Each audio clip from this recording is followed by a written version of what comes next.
I'm now chairperson of the Electoral Commission, Jean Mensah, has been defending the Commission's decision to declare the results of the 2020 presidential election within 24 hours. According to her, it will help diffuse tension in the country. The opposition NDC had raised some issues with that announcement by the EC. According to the party, it may not be possible to declare the election within that time frame. While speaking at a news conference in Accra a while ago to brief the nation of its preparedness ahead of tomorrow's special voting, Jean Mensah said they have trained their officials to deliver within that timeline. Nothing secret about the work that the Commission does. And the question we should ask ourselves is, would we rather have the elections declared after 1 week? I think ordinarily the intention of declaring elections is to really minimize tension. After all, if you have the results, why sit on it? Why wait on the results when you have the results? We all know that our media houses have in the past been able to, present the results within some 10 hours of the poll.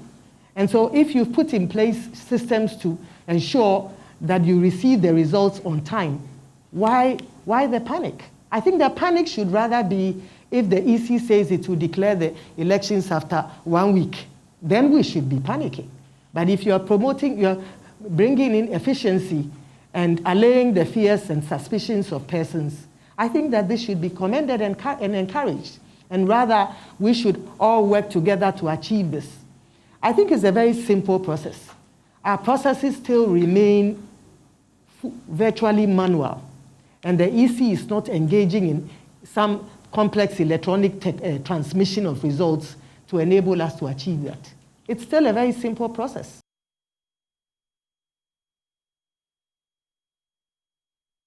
Meanwhile, the Commission says all is set for tomorrow's special voting. Chairperson Jean Mensah says voting materials have been distributed in sufficient quantity to all selected voting centers, including COVID materials. All is set for the special voting tomorrow, Tuesday, the 1st of December. To date, our officers have been recruited and trained, and they stand in readiness to deliver a smooth and seamless and peaceful and orderly process. All materials necessary have been distributed in sufficient quantities, and this includes the COVID materials. The COVID-19 protocols will be put in place. Stringent COVID-19 protocols will be put in place and observed. The biometric verification devices have been prepared and deployed. As a commission, we expect a near 100% turnout, and we are confident that the outcomes will be peaceful, credible, orderly, seamless, and transparent, God being our helper. As the good book states, a horse is prepared for battle, but victory comes from God.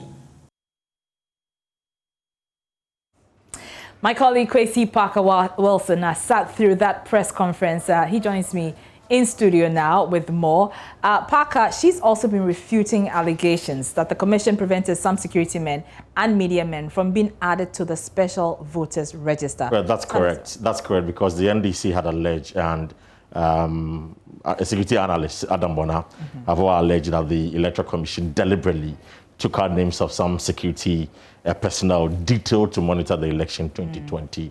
And today the EC denied the claims that there was a genuine mistake on the part of the security agency. Some of the lists they submitted did not have the correct details, and so tracing them became a problem. She had to even follow up on some of the issues with the IGP in order to get some top security officials to be included into the special voting list. And so there was never a deliberate attempt by the Electoral Commission to disenfranchise. It was just an oversight on their part. Exactly. And that has the media been resolved as well. Now. Well, that has been resolved, but the point she made was that some were resolved, others too were not. So they've had a conversation with the IGP and the security couples that those who might not be able to vote tomorrow, there will be a special arrangement for them so that at least during the December 7, maybe they can put them where they are expected to vote, so that they vote at the polling station, then they are there to protect the ballot and also provide security as well. So these are some of the things that the Electoral Commission put across. And also, of course, the media as well. Yeah. Some of them too also did not have their names captured. I've had some of my colleagues complaining and saying they haven't seen their names on the special votes. Exactly. Again, there were other explanations to it. The Electoral Commission says that we submitted to them a hard copy and later also submitted a supplementary list, which was via a soft copy. Okay. Now, the Commission was under the impression that the soft copy was the same as the hard copy. And so they had to discard the hard copy and focus on the soft copy.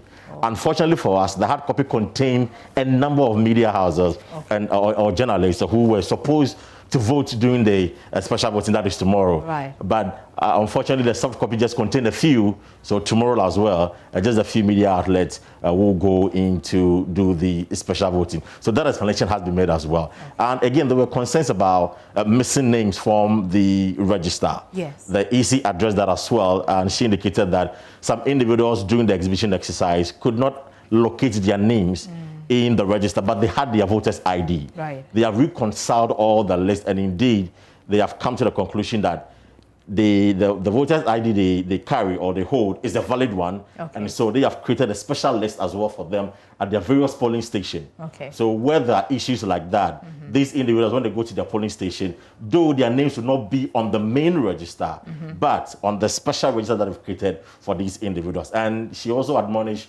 every Ghanaian to go to the EC's website to check their details and validate their information. She says it's up there at on their website. And so if you want to know whether you're voting on December 7th, that is just next week, Monday, you have to make an effort to go to EC's website and cross-check whether your name, has been captured there. Fine, I can check my name on the website. What about those who don't have access to online services? I mean, those in the rural areas who may want to check their name but don't have access to online. Has any provision been made for them? Well, there's a charge to them to go to the district offices. Okay. If you can't, you're not tech savvy in a way, just go to your district office. Okay. The district officers will assist you to check or validate your information on their website. Okay, all right. Many thanks, Kwesi Parker was in there with details from that Electoral Commission press conference, which just ended a while ago.